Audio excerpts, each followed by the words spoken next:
Presentation.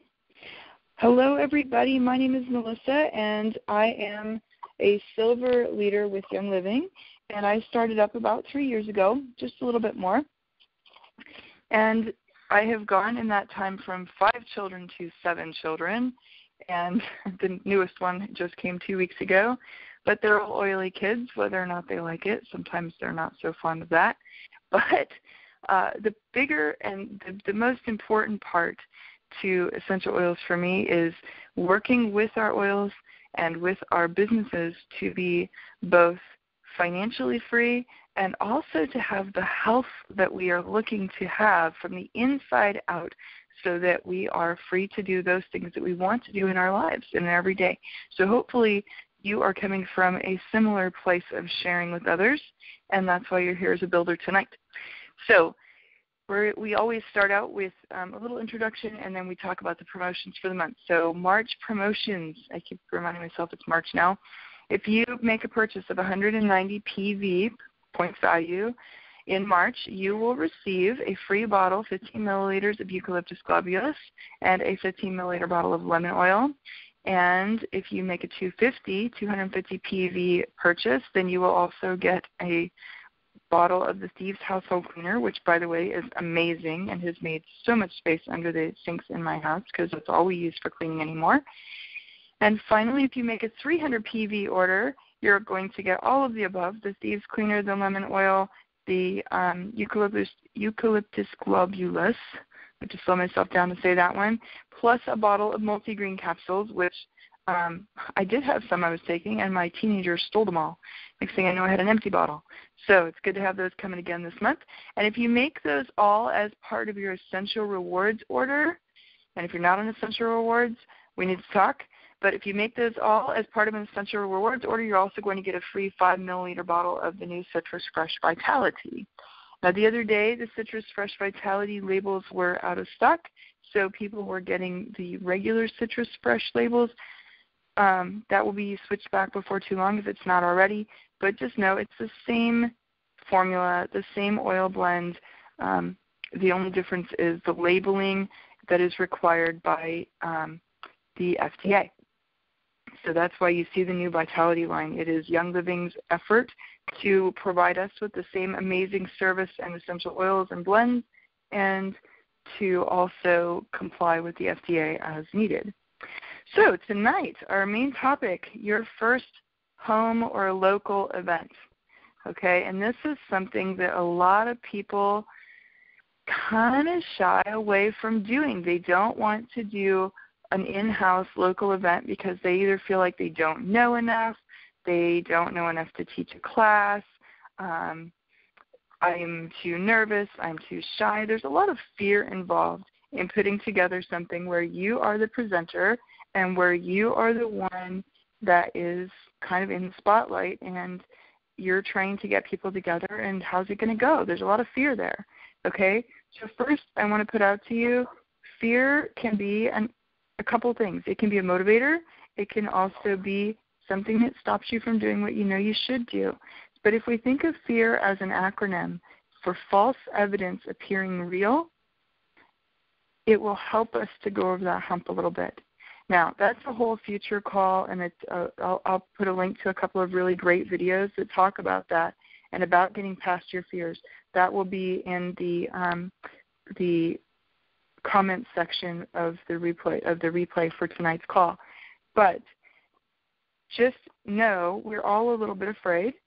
I can't tell you how many actors out there, when they are afraid up until the moment that they step on the stage. They have tremendous stage fright, and yet they still get out there and they do it. And when they're on stage, you'd never know. They come alive because they can kind of hide between their personas, I guess you'd say. So there are some things, though, that we can do to both remove some of that fear and also to make sure that we have a really great event that other people are going to want to share and that they're going to want to duplicate and they're going to want to come back to you, okay? So first we need to think about, what do we want in doing a home event? What outcome do we want, and what do our guests want? Okay, most of our guests have been to home parties where there's a hostess or a host, and they're earning free products based on how much their friends spend at the party, in the retail sales and all of this sort of thing. And so that poor host is running around begging people to come to the show or come to the party, begging people for orders, and don't you want I only need $5 more, dollars in my order to reach this goal, this sort of thing. Okay. For me, this is one of the big differences between Young Living and between the other network marketing, direct sales companies that I've been involved with. And I've been involved with 3 other ones before I started with Young Living. Okay? So those groups, in my mind, there's a difference between multi-level marketing, which is what Young Living is, or network marketing, and direct sales. Okay? Direct sales are your host a party and get free products groups. That's that model. And again, that means that you have a hostess who's going to earn free products or discounted products because she got her friends to pony up a little more or to host shows of their own. There's nothing wrong with that. That can be an amazing sales model for a lot of really enthusiastic people. That's not what we are looking to do for most of us within Young Living. Okay? So that means that it takes a lot of pressure off of you. For me, it means that I can get together with people, I can do a make and take, I can do a presentation, and if the only thing I've done is shared information with people, and the only thing that I've done is answered their questions and helped them to be a little bit more comfortable with how essential oils can work in their lives, then I'm happy with that. Because a lot of times it takes, a lot of times it takes 5 to 7 exposures to a product or to an idea before the person is actually comfortable enough to jump out there and take a chance on spending or purchasing money, spending money or purchasing that product and trying it out. So if what you're doing is giving them one more exposure and moving them the next step forward, then you've made progress. So for me, that's the purpose behind a make and take, at least partly, and it's partly the purpose behind doing these in-home classes and events, okay, is to get information out there, keep it super simple, KISS, keep it super simple, okay? So that's first. That means that when you invite people and when your friends invite people or when your guests invite their friends, they can truly say, if you come and decide not to join or not to sign up or not to even purchase anything, just to do the make and take and hear the information, that's okay. And you can feel confident knowing that you aren't begging for sales. Okay? So that's first. That way, all your people have a better chance of having a good time. Now, what are some other things you can do? Let me tell you, I am not a planner. God bless my husband because he is. And so he makes plans for all of our biggest events and biggest things that we do as a family. I tend to go a little bit more by the seat of my pants and see what happens. So I run things really, really loosely. And I've had to learn to be a little bit more like my red planning and green planning friends and my husband, because I'm a yellow and a blue. And so one of the things that will really help you out before you get to the event, about a week, maybe 2 weeks, actually let's go with 2 weeks to be sure, you want to make sure that you have all your supplies in place, or at least you have a list of supplies, what you need to order off the internet. Do you need rollerball bottles? Do you need specific oils? Do you need any giveaway products? Maybe you want to have another oil on hand that you can use as a giveaway. What things do you need to order from Young Living? Because sometimes things go out of stock or sometimes our shipping is delayed for some reason. You don't want to have to pay those last-minute overnight shipping fees. Okay, so plan those things out a little bit, and you're going to find that that's going to take a lot of pressure off because you know your stuff is already on the way. Also, make a list of the things that you can buy locally. So do you need plates at the dollar store? Do you need groceries to make peppermint brownies or whatever? I usually have, at my events, I usually have a little bit of snack stuff because we're usually around a lunch or a dinner time or, times of the day when people are looking forward to a little bit of something to eat.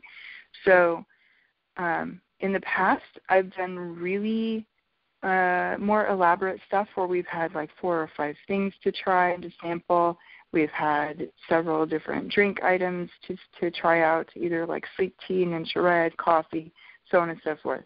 And yes, our coffee in our house also has oil in it. We put orange oil in our coffee every day, so it's on the menu.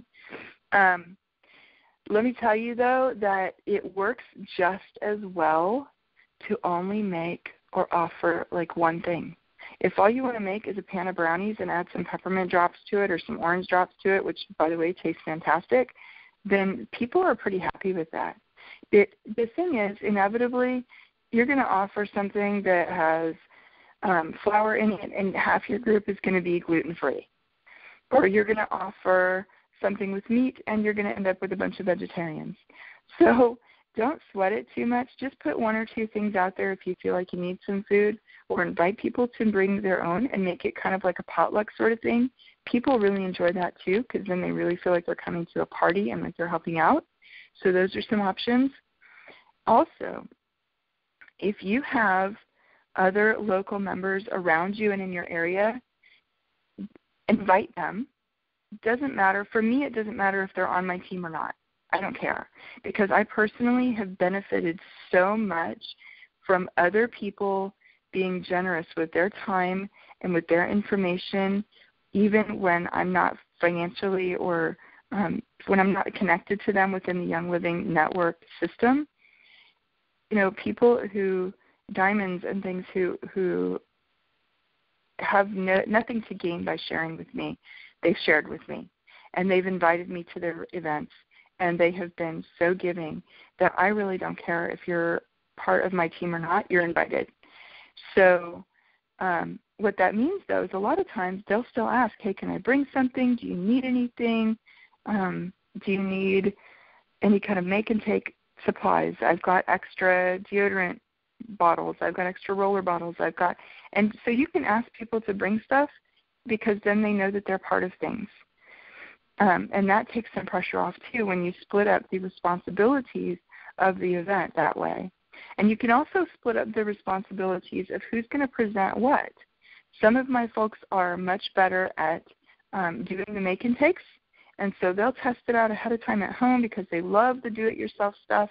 And so they can tell me that a bath bomb is not the best thing to do at a make and take because it takes 24 hours to dry and to set. They can tell me what kind of clay will work best for making a diffuser necklace because they've done it at home with their kids.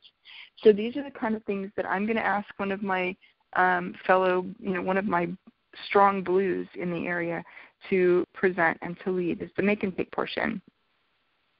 One thing that has worked really well for our team is to use the product guide for our 101 and for our information portion. I have not always done an information portion, like a formal presentation, as part of my make and take events. Sometimes that's worked really well. One of my first events, we had 10 people there, 8 people signed up that day, and really we talked about everything from raw milk to dental health to who were some great pediatricians in the area, whatever. And we were all over the place as far as crunchy living goes at that particular meeting. It just happened that I had a number of people who had already been exposed to essential oils and to the idea of essential oils several times. So little did I know, many of them were already ready to sign up when they walked in the door. They were just looking for someone to sign up with. So it worked out that I didn't do a presentation at that one. What I have seen, though, through some of my other members' make and takes that I've gone to and helped them with, what really has worked is to either have a script on hand. That works great for your newer members to see that it's easy to duplicate this, okay? And there are some really amazing scripts out there. It's also really easy to use the first 10 or 11 pages of your product guide. It has all the information you need. It talks about how to use essential oils. It talks about where the essential oils come from, why quality matters, the seed to seal guarantee. All of these things are in the first 10 or 11 pages of your product guide. And then on top of that, you can turn around and you can show them that the next 100 pages of the product guide are products, and that we have more products than any other company on the market. So those are some things that you can present. And what's worked for us is to get people started on the make and take portion. And then as that's kind of winding down and people are kind of looking for a little bit of a snack or whatever, then we'll do the presentation with the product guide. And just let them know that they're not required to make a purchase more than once a year, and that they're not required to sell. And, again, all of this is very keep it simple. Everything is very keep it simple and low pressure. So this is what's worked for our team, and this is what makes it so that our guests are having more fun, and they know that they can come back, that they don't have to order right then, that they can come back, and that they're still going to be able to enjoy the time with you without the pressure of making a purchase. And so they'll come back 2 or 3 times and still get that exposure. Another idea that we've found a lot of benefit in is to have an event each month, to have it the same time, like the same relative day, the same time, either the second Saturday of every month between 2 and 4, or the third Saturday of every month between 1 and 3, or whatever. People kind of come to look forward to those, and they put it on their calendar. And then at the end of your event, you can always say, don't forget, our next meeting is, or our next event is going to be such and so day, such and so time. It's already on the calendar. It's already blocked out for your calendar and for theirs. And makes it really easy to plan ahead for, too, for that whole, planning thing that I'm not so fond of. Excuse me, my throat was really dry. So anyway, so these are some things that can make it a lot of fun. Some other things, some other ideas and notes about doing an in-home or a local event. If you have one of the iTovi or Zyto scanners, biofeedback scanners, and also your reference guides, just as a point to make you aware of and to keep you aware of, when you are doing anything where you are talking about signing up with the essential oils, those items cannot be present in the room where the oils are. They need to be in a different part of the facility that you're making your presentation in, whether that's your house or whether that's a church somewhere or a library room or whatever. They need to be in a different area.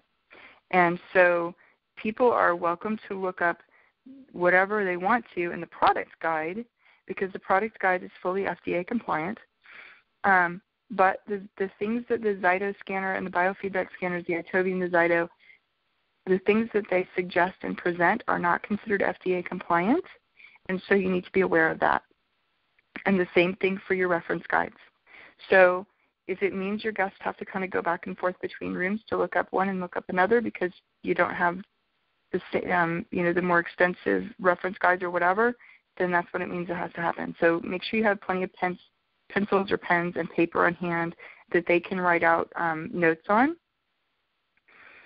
And also, you can have things like the chemical-free home books.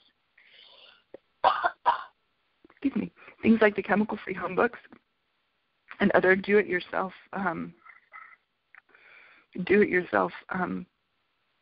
notes. You can have those on hand.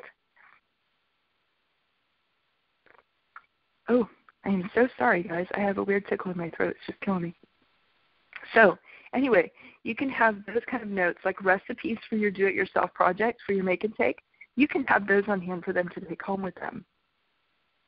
And whether or not you decide to charge for your product, for your supplies, is up to you. I haven't in the past. There's some of me that wishes I had, because it makes it harder to switch into that model later as things get more expensive or as you have more people attending. What a lot of leaders will do is they will charge a $5 or a $10 fee, just enough to cover those supplies to their current members. But then their current members, if they bring guests, the guests will be free. So that's another option. So if you decide to charge for that, you either want to sell tickets ahead of time through something like Eventbrite, or you want to make sure that you have somebody, either a teenager or a friend or another one of your local distributors. You want to make sure you have somebody there to collect the money at the very beginning, like when they check in. So it's not awkward. It's just a business thing, okay? And then the other thing is, even if you're not charging a fee, you want to have a sign-in sheet. And the reason you want to have a sign-in sheet is because the IRS wants to make sure that what you're taking off on supply costs for your tax deductions is valid and real. So they want to see that you have a list of attendees that came to justify the expense of your supply costs that you are taking off on your tax deductions. So it just helps out your tax prep person down the line so that everything is kind of legitimate. And I found going to, I actually stumbled across this. If you go to like Staples or one of the bigger Office Max, that kind of place, the bigger office supply stores, they have like ledger books that you can get for just $5 or $6 that just each event gets its own page. And it has a space for the person's name, the date, the contact information, maybe for, if they needed a return call or a follow-up call, something like that. There's like a slot for that. So if you get one of those books, it keeps all of your events together in one place as you go from event to event, and at the end of the year, those can just be shown to your tax person. And you have those in place. You can just take them out of the book if you haven't used the whole book. Take them out of the book, staple them together, put them in with your tax records at the end of the year. If you if you're like a red personality and you really want to be a go-getter about your business, make it a goal to fill the whole book up. By the end of the year, I want to have filled this whole book up with events, one event each page. So there's a challenge for you. So anyway, these are, like I said, some suggestions for your first local event. I think the only thing that I missed on my notes here and that I forgot to include is, as part of that pre-planning thing, take time earlier in the day. Don't leave it out to the last minute to set everything up. Earlier in the day, if you can, the earlier the better. Set your supplies up, set your space up so that everything is out and ready to go for people when they arrive. That doesn't mean that it has to be a really elaborate display. Just make sure that everything is set up. So if you're making pillow spray, let's say, then have 8 or 10 bottles, set up and ready to go. Have all of your oils in one area in the middle of the table or whatever. Have everything together because it gives you a chance to look back over your checklist one more time and see if you need to either have somebody pick something up on the way over, or if you need to run out to the store really quick because you forgot XYZ at the dollar store. It gives you time to breathe beforehand and maybe even to sit and have a cup of tea. You are inevitably going to have some people who come a half an hour early because they happen to be in the area, or it didn't take as long to get to you as they thought, or you're going to have people who come 45 minutes late. Being prepared ahead of time, having everything set up ahead of time, means that no matter when people arrive, you are going to be calm and collected and ready to go and on, that you're going to be confident in what you have to say. And the other thing is, the last thing that I'll leave you with, whether one person comes or 20 people come, enjoy it. Have fun with it. Get to know, if only one person comes, use that time to get to know that one person and make that one person know, help them to see that they are as special to you and as important to you as a room of 20 would have been, and that you're going to have a good time no matter how many people are there. Because, again, it's about having no pressure, low pressure, and just enjoying the time together and getting that information into their hands so that they are more comfortable asking questions and they know that you are a person who is going to present them with the information without making them feel like they have to spend $300 or $400 and then have to go and sell it and, which is what turns so many people off, by the way, to the direct sales and network marketing as a profession, is that feeling of always having to beg people to come to a party, to host a party, to spend money, you don't want to be that guy. You don't want to be the NFL, no friends left club.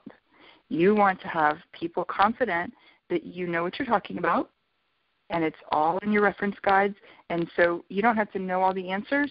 You just have to know where to find them so you can say, I don't know the answer, but we can find it here. And they can look it up. And so everything is super easy because it's all right in front of you in your product guide and in your chemical-free home or on your recipe list for your do-it-yourself project, and everybody will have a good time. So hopefully this call, we're right about 30 minutes now, hopefully we have given you some good information and tips and ideas for hosting your first local event. And you are feeling confident and you're ready to get out there and give it a go, because they really are a lot of fun and you get to know so many people that way. You build your community that way, and you see that there's a lot of people that want to be involved, that have questions, and they want to get involved without all the pressure. So you can be that person. In the meantime, until next week we are talking about, let me look this up, make sure I got it right. Next week we're going to be talking about supporting your downline members. And our calls this month have really all been feeding into next week's call of supporting downline members, because this is part of it. So be here next week, Wednesday, 10 p.m., March 30th, for information and tips and ideas on supporting your downline members. In the meantime, in about an hour or so, this call will be, the recording for it will be on the event page, and it will also be on the Business Builders Roundtable page. So if you're not part of that group, let me know in the comments of the event page, because we'll get you added so that you can see recordings of all the calls that we've done up to now.